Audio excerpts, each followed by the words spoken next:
All right, let's go. Let's go Mike, Will, Ron to start us off. Hey, Tim, let's talk about Hank Bachman a little bit. We always ask you about the X's and O's and how he's doing on the field, but how much of a leader and how much is he taking control of this offense week by week and every week? Is it how it's growing? Yeah, I think he's shown tremendous growth in that area, Mike. That was definitely a focus of our entire program coming in, was just trying to help all those quarterbacks grow as leaders. And that's been really Andy's number one focus with me and coaching those guys, is not so much schematically, but, can we help those guys become better leaders on and off the field? Because if we can have obviously great leadership in that room, normally it's like syrup. It kind of oozes out to the whole team. And he's shown some great growth there, Mike, and really proud of him for that. And there's still areas of growth, I think, for him still. And I'm excited to see him keep going, but he's done some great things. At some point in Saturday's game, us so-called amateurs, I could sense better play calling, better pace, a more aggressive passing, certain things happening. How much of that is adjustment in game, and how much of that is just trying to get better as the game goes on? Yeah, I think it was a huge focus for us, Mike, in the bye week, is evaluating why we've gotten off to great starts and why things have fizzled out, and where has that come from? And I think the easy target is always play calling.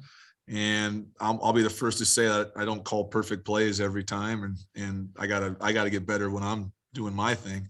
But I also think it's just our guys playing at the same level of focus and confidence throughout the entire game. And so we discussed how we would go into halftime, what we would come out with, and not put so much pressure on ourselves. I think our guys were pressing a little bit, and obviously when we commit ourselves to running the football, hopefully that takes pressure off the offensive line and pass protection, and it leads to some more explosive passes off play action and deeper things. And we still missed a couple, Mike, that I wish we would have hit. And by no means are we where we want to be, but hopefully people can see that we're not where we used to be either, and that we did take some steps, and hopefully we can put it all together going forward.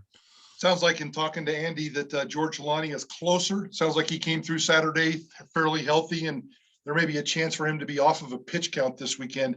How close are you to having him off of a pitch count, and how much of a difference does he make when he's 100% healthy and playing and touching the ball 15, 20 plus times a game? Oh man. I mean, I think his first carry, he got 10 yards and we didn't block anybody, so it was like, okay, that's different. So he is a tremendous player, tremendous talent. And I just keep my fingers crossed, Mike, every week that they give me the nod, like, yeah, he can go. Even this week when they were like, he can play, there was initially like, yeah. And then they're like, he can play, but it's like, oh, okay. Because he's just an important guy, and he makes a difference when he's out there just breaking tackles. He's elusive. He's very strong with the ball. He catches the ball out of the backfield. We all know how special of a player he is. But proud of all those backs. And I thought Cyrus ran really hard, and Drew ran hard, and we got some other guys involved. But obviously, if George is full strength, that's going to make us a better group. You expect him to be full strength Saturday? They haven't told us yet. I would expect him to get more than he got last Saturday, right? Like I would hope that would be an improvement there, just because he got out clean. But have not heard if it's a full go thing or not. Tim, thank you. Thanks, Mike. Hey, Tim, what did you think of Jake Stett's performance on Saturday? Hey, first of all, Will, how are you doing? Hanging in there. Yeah. Yeah. We care about you, man. We love you, and want you to know we're here for you if you need anything. So. Thanks, Tim. Yeah. Appreciate it, man. Jake, how crazy awesome is it that a guy can play literally left guard, right guard, center? I mean, just having to work through, that's not an easy thing to do, and all of a sudden he comes in on Monday and we're like, hey, Jake, you're playing center this week. And it's like, all right, well, here we go. Okay. So obviously I think that's a new adjustment for him. That's not an easy thing to do, but I thought he handled himself really well. It was nice to get Garrett Kern back. Obviously, that was a huge help for us. And as we try to navigate these injuries and figure out which 5 guys we're going to show up on Saturday with, he's been the real steady guy for us, Jake has. And that leadership from him and from OJ has helped us get through these tough times where we're missing guys and bringing younger guys along. From your perspective, what was the most impressive thing Shaq did on Saturday?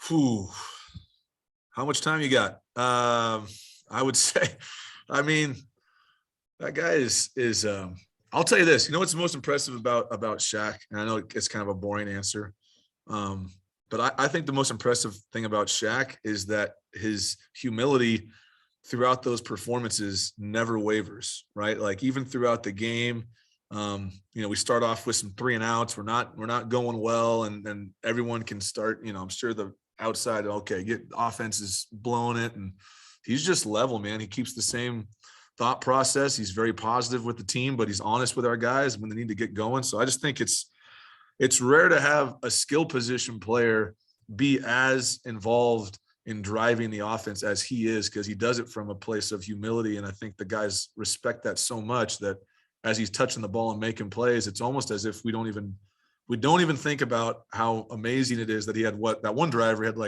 he got a sweep and then he caught a screen and then he got a handoff and then we threw him a pass. I mean, it was but no one even thinks about that because of the impact he's making in between the drives, which I think is what makes him unique. Thanks, Tim. Thanks, Will. Hey, Tim, sticking with Shaq here. When you have a guy like Shaq who's just better than everybody else on the field, how do you balance the need to get him a certain number of touches versus wanting to get a lot of guys involved in the offense? Well, I think the hard part with that, Ron, is you look at the previous weeks. He caught whatever 4 balls or 5 balls or 6 balls, and every single team that we play is trying to take him away. I mean, if you watch the film from Colorado State, they're playing a 1 high man defense, but they're having the safety over the top of him the entire time. So he's basically 2-on-1 the whole game. So there's a point where it's like, if we try so hard to get him the ball and there's 2 guys on him, that means it's, Static and Doc, or they're 1-on-1. So, and they're great players too. Or getting Ty Neal or Riley a ball, or getting the tailbacks the ball. So it's trying to figure out, one, how can we get him the football as many times as possible, but without sacrificing the movement of what we're doing offensively. So we try to keep a tally on how many times he's had it, but we also try to let it happen organically, because if we start forcing things like that, which we have done in the past, you can get out of rhythm offensively. And I felt like we were getting the ball a lot, but it was in the rhythm of the offense. So it happened naturally and it wasn't forced that way. And hopefully we can grow from that as a staff and keep creating different ways just to get the ball in his hand without taking us out of the rhythm of the offense. And you may have kind of just answered my next question, but Octavius Evans is playing such a larger role in this offense than he has in past years. What has allowed him to take such a big step this season? He, I think I said it a week or 2 ago. His growth off the field and his commitment off the field, working out and getting in shape and learning the offense has led to his production on the field. And he's a great example of someone that, again, I know you guys come to practice sometimes, but I'm telling you, if I'm out there, I would just watch that guy. Just watch him from when practice starts to when practice ends. And he practices harder than anyone I've ever coached. And he really wants to be great.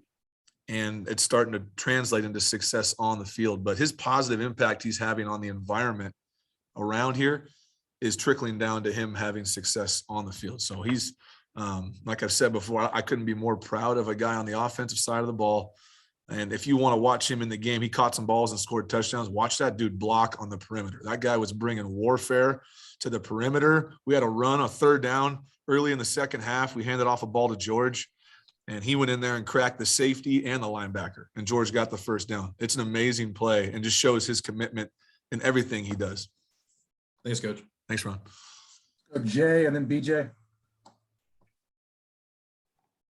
Hey, Tim, how we doing? Jay, what's up, man? Hey, when you look at Hank's performances in the second half, like the first 7 games of the season, his stats didn't blow you away or light the world on fire. 5 touchdowns, 5 picks. But you look at his performance against Colorado State, and it was extremely good, and he did everything he needed to do for you guys to win that game. What was the difference in his approach and execution in the second half of Colorado State versus some of the other games? I think it's a great question. And I would say just you're trying to find – there's a simple answer to this too with great football teams, right? Normally, teams that win and play well, it's because the quarterback's winning and playing well, right? I mean, those things tie together. And I think that when you look at Hank, what he's done this year, sometimes he can take a lot of blame for things, and I know he puts it on himself. and that comes with playing the position of quarterback. The tough balance that we've had is, I think some of our mistakes have been so self-inflicted that it can fall on his shoulders when really he wasn't involved in some of those sometimes. But what he was involved in, I think, in the second half of the first part of these games was, as we started to level off, he started to press and he started to try to do too much, which is what a lot of quarterbacks try to do. He tries to, okay, I'm going to go win this game. I'm going to go make this play right now and help us. And we talked during the bye week about, I always say it's hero ball, but we don't need any hero ball. Like, we don't need the guy in the basketball team that just isolates 1-on-5 and goes and makes it happen. Like, we don't need any hero ball. Just need him to do his job and execute for the entirety of the game. He started the game off 3 for 9, missed a couple throws, could have fallen off that level of a mindset that we've talked about. And all he did was go 18 of 23 from that moment, right? And lead us to that victory. And I thought he played exceptional and did a lot of things really well. And then obviously we want to start the game off better than we did. So, and he'll take some part of that too, as the quarterback always will. So I've been proud of him for how he's accepted his role and how he's growing within that. If he plays really well, we're going to play well. Ever since Hank arrived on campus, he kind of has had that more fun-loving mentality, puts a smile on your face. I just feel like as we talked to him recently, though, it does seem like he's a little more focused or a little more dialed in. I don't even know if that's the best way to describe it, in all honesty, because he's always been a guy that's prepared. But how have you just seen him kind of mature in how he handles himself and how he presents himself, and maybe why is that important? Well, I think perception is reality, right, Jay? So, how we perceive the quarterback, whether it's true or not, it's a reality. And that's one of the things we talked about when I first got here was, from the outside in, the perception of you might be something, even though that's not the truth, but that is a reality. If they perceive you to be this, pretty loose guy, fun-loving, borderline goofy sometimes, that perception becomes a reality. So we just talked about how you have to find that balance between being yourself, because you can't be fake and it can't be something that's rehearsed, but you also got to mature enough to understand that if you're the quarterback, when you step into the facility or step on the field, there has to be some type of switch there where we can find that level of focus and consistency that will allow your players to play hard for you. And now that perception is, Hank's a great guy. I love being around him, but when it's time to play ball, it's time to play ball. And that's what we've been trying to push forward with him, and just his maturity and growth as he learns how to become a better leader at that position. That's, I think, extremely vital to the success of any football team is the quarterback taking the reins and taking control. Thank you. Thanks, Jay. How's it going, Tim? What's up, EJ? Muting myself. 97-yard drive. One is obviously impressive, but to have 2 in back-to-back quarters there, I think it's like been 37 games or something. The last 37 games, Boise State only had 2 90-yard drives, and you guys had 2 in, I think, back-to-back quarters, or at least in the same game. Well, how impressive as a feat is multiple 97-yard drives? I mean, on the just looking at it from outside, like, oh, that's sweet, that's impressive. But again, I think those drives take place based on the consistency and how we're able to go from play to play. And I thought at that point in the game, our guys got into a rhythm. It wouldn't have mattered if we were 150 yards away or 10 yards away. We were going to probably have success on those drives at that point because our guys were in rhythm. They had confidence and they were playing together. So from the outside, yeah, that does not happen very often, right? The percentages of scoring from that spot aren't good. But when I really look at it, I just say, like, that's an example of where we can be offensively. I know the expectations for the offense here are through the roof, and there's been people upset or doubting with what we're doing. I think that just shows the capability of the offense when guys are playing together and doing it right. We just got to do it more consistently. Tyneil Hopper, you look at his, he's got 8 career catches in 8 different games. He's never had more than 1 catch in the game, but he's got a couple of touchdowns, and we obviously saw what he could do with that 51-yard touchdown. How with his size, what have you seen from him, and how much of a weapon can he become? I mean, he's in terms of adding more to the passing game. Well, I think when you look at a tight end, you're hoping that the tight end can develop, an alpha dog physical mentality on the edge blocking, because if you can have a guy that can block on the edge, then they're going to have to respect him within the run game. that's where Tyneal's taken the most growth. Is he's really, I feel like, stepped out from the other guys on his ability to handle the edge consistently. Now, does he win every time? No, but I think he's improved there a lot. And what that allows you to do now is they have to respect that part of his game. And now people are getting to see him for what he can be too in the passing game. And he's had a couple grabs the last few weeks where you can see him in the Air Force game. He caught that ball underneath the coverage and got vertical. It was like 2nd and 16, and he got a gain of 11 or whatever. And I mean, he's made some nice plays. I think he's, again, similar to Octavius, the work he's putting in away from the facility and the work he's putting in on the practice field, that's starting to turn into success for him in the games. And that was a super important moment, I think, just for our offense, was seeing him make that play. And guys were really excited for him because he's such a good dude. Just kind of a fun one here. Is the rumor about you trying to look like Ted Lasso with the stash there true? It's not, I don't know if I'm trying to look like Ted Lasso, but the players, they started watching the show recently and they were like, "Oh man, coach, you remind us of Ted Lasso, just like how you talk in the meetings and how you go through the practice, just the whole vibe." And so we were getting close to Halloween and they were like, "You should go with the Ted Lasso look, for Halloween." And then I told my wife about the look and she hated it. So then I was like, well, now I have to do it. So that's why we're going to, and now that we're winning, hopefully we got a magical run here, BJ. So I'm going to keep this thing going, hopefully. Have you even had time to watch the show? I actually have watched the show and I'm a huge fan of the show. I would say anyone that is a coach or involved in athletics needs to watch that show. That is a really good representation to me of what a great coach should be, and how he interacts with his players, and the openness about mental health, which you guys know is something that's really important to me. Thanks, Tim. Thanks, BJ. All right, to get everybody in, John and Paul Jack can only go one each with you guys if you got something. Yeah, coach. Jake Stetz. Is this the new center? I know how valuable he is to the team and at other positions, but we know KHG is not going to come back at any point in this season. Do you finally have that position now solidified with Jake Stetz? I mean, I think his best position, John, is guard. I mean, I think that's his best position. And I think we had something really good going with Will at center.